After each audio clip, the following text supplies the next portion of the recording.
بسم اللہ الرحمن الرحیم۔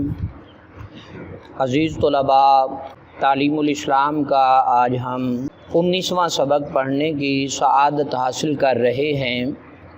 نماز کے فرائض کا بیان، نماز کے فرائض کا بیان۔ نماز میں کتنی چیزیں فرض ہیں؟ نماز میں کتنی چیزیں فرض ہیں؟ نماز میں 6 چیزیں فرض ہیں۔ کتنی چیزیں جی؟ 6 چیزیں فرض ہیں۔ نمبر 1 قیام، نمبر 2 قرات، نمبر 3 رکوع، نمبر 4 سجدہ، نمبر 5 قعدہ اخیرہ اور نمبر 6 خروج بسنعہ۔ یہ 6 چیزیں جو ہیں نماز کے اندر کیا ہیں؟ فرض ہیں، اور ان میں سے اگر کوئی ایک بھی رہ جائے، چھوٹ جائے تو پھر نماز نہیں ہوگی۔ قیام کا کیا مطلب ہے؟ قیام کا کیا مطلب ہے؟ قیام کا مطلب ہے کھڑے ہو کر نماز ادا کرنا۔ کھڑے ہو کر، اگر کوئی بندہ قیام نہیں کرتا، کھڑے ہو کر بغیر عذر کے کھڑے ہو کر نماز نہیں پڑھتا تو پھر اس کی نماز نہیں ہوگی، کیونکہ نماز کے اندر قیام کیا ہے؟ فرض ہے۔ نماز کے اندر قیام کیا ہے؟ ہاں، اگر عذر ہے، کوئی شرعی مجبوری ہے، بیمار ہے، لاغر ہے، کھڑا نہیں ہو سکتا، کوئی عذر ہے تو پھر بیٹھ کر نماز پڑھی جا سکتی ہے۔ اگر بغیر عذر کے بیٹھ کر پڑھے گا تو پھر اس کی نماز نہیں ہوگی۔ عورتیں بیٹھ کر نماز پڑھتی ہیں، ان کے لیے کیا حکم ہے؟ عورتیں جو ہیں وہ بیٹھ کر نماز پڑھتی ہیں، ان کے لیے کیا حکم ہے؟ عورتوں کو بھی کھڑے ہو کر نماز پڑھنے کا حکم ہے۔ عورتوں کو بھی کھڑے ہو کر نماز پڑھنے کا حکم ہے۔ فرض اور واجب جتنی نمازیں بغیر عذر بیٹھ کر انہوں نے پڑھی ہیں، ان کی قضا پڑھیں اور توبہ کریں۔ ان کی قضا کریں اور توبہ کریں، کیونکہ ان پر کھڑے ہو کر نماز پڑھنا فرض تھا، وہ جان بوجھ کر بیٹھ کر نماز پڑھتی رہیں، لہٰذا انہیں ان نمازوں کی قضا پڑھنا پڑے گی اور توبہ کرنا پڑے گی۔ کوئی بھی بندہ بغیر عذر کے اگر بیٹھ کر پڑھتا ہے، یا کوئی عورت بغیر عذر کے بیٹھ کر نماز پڑھتی ہے تو اس کی نماز نہیں ہوگی، بلکہ اسے نماز لوٹانا پڑے گی، اس کی قضا پڑھنا پڑے گی۔ کیا نفل نماز بھی کھڑے ہو کر پڑھنا ضروری ہے؟ نہیں، نفل نماز کھڑے ہو کر پڑھنا یہ ضروری نہیں ہے۔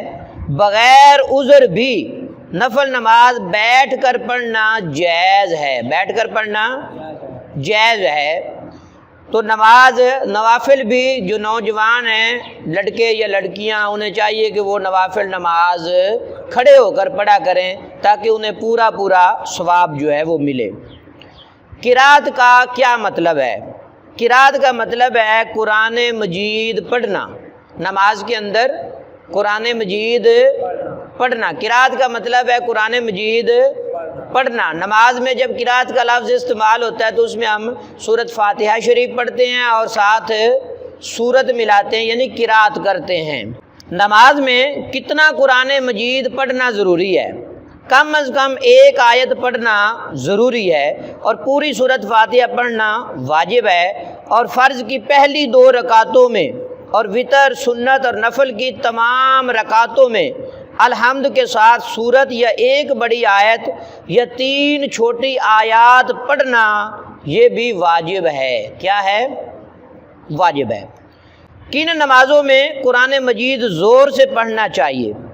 مغرب اور عشاء کی پہلی 2 رکعتوں میں، فجر، جمعہ اور عید الفطر اور عید الاضحیٰ کی دونوں رکعتوں میں، اور ماہ رمضان کی وتر اور تراویح کی نمازوں میں امام کو قرآن مجید زور سے پڑھنا چاہیے۔ کیا کرنا چاہیے؟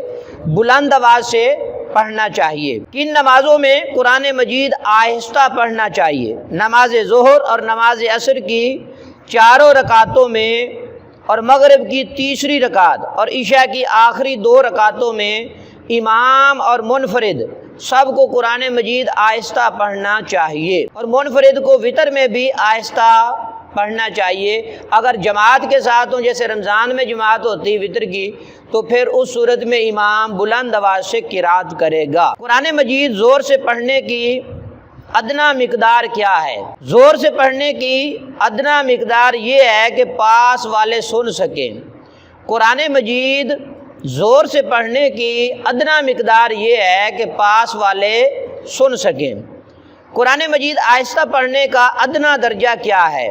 قرآن مجید آہستہ پڑھنے کا ادنا درجہ یہ ہے کہ خود سنیں۔ اگر اس قدر آہستہ پڑھا کہ خود نہ سنا تو نماز نہ ہوئی۔ یعنی نماز پڑھتے وقت اس بات کا خیال رکھیں اتنی آہستہ آواز میں پڑھے کہ خود سن رہا ہو، کوئی دوسرا نہ سنے۔ اگر اتنی آہستہ آواز میں پڑھا کہ خود بھی نہ سنا تو اب نماز نہیں ہوگی۔ رکوع کا ادنا درجہ کیا ہے؟ رکوع کا ادنا درجہ یہ ہے کہ ہاتھ گھٹنے تک پہنچ جائیں، ہاتھ گھٹنے تک پہنچ جائیں، اور پورا رکوع یہ ہے کہ پیٹھ سیدھی بچھا دے اور سر پیٹھ کے برابر اونچا نیچا نہ رکھے۔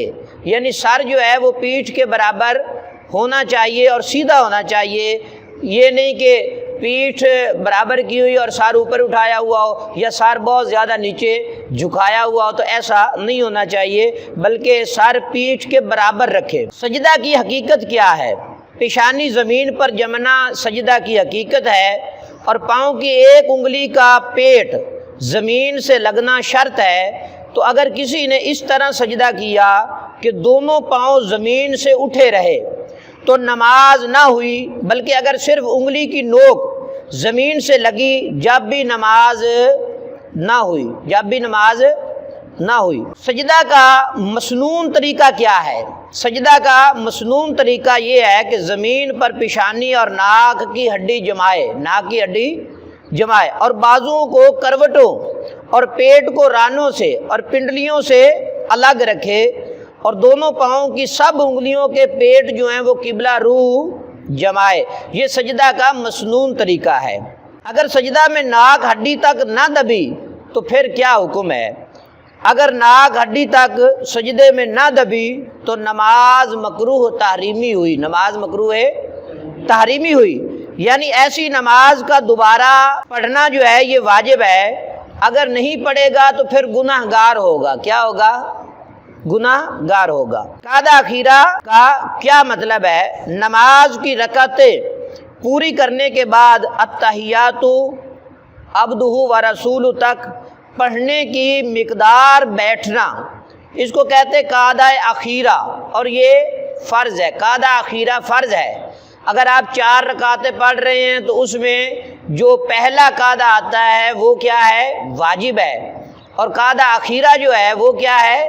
وہ فرض ہے۔ خروج بسنہ ہی کسے کہتے ہیں؟ قاعدہ اخیرہ کے بعد قصدن منافی نماز کوئی کام سلام وغیرہ کرنے کو خروج بسنہ ہی کہتے ہیں، لیکن سلام کے علاوہ کوئی دوسرا منافی قصدن پایا گیا تو نماز کا دوبارہ پڑھنا واجب ہے۔ اب کوئی کہے خروج بسنی نماز سے نکلنے کو کہتے ہیں تو وہ کسی بھی عمل کے ساتھ نکلے، تو ایسا نہیں ہے، سلام اسے کہہ کر سلام کے ساتھ نماز سے نکلنا پڑے گا۔ اللہ تعالیٰ آپ سب کو علم نافع عطا فرمائے۔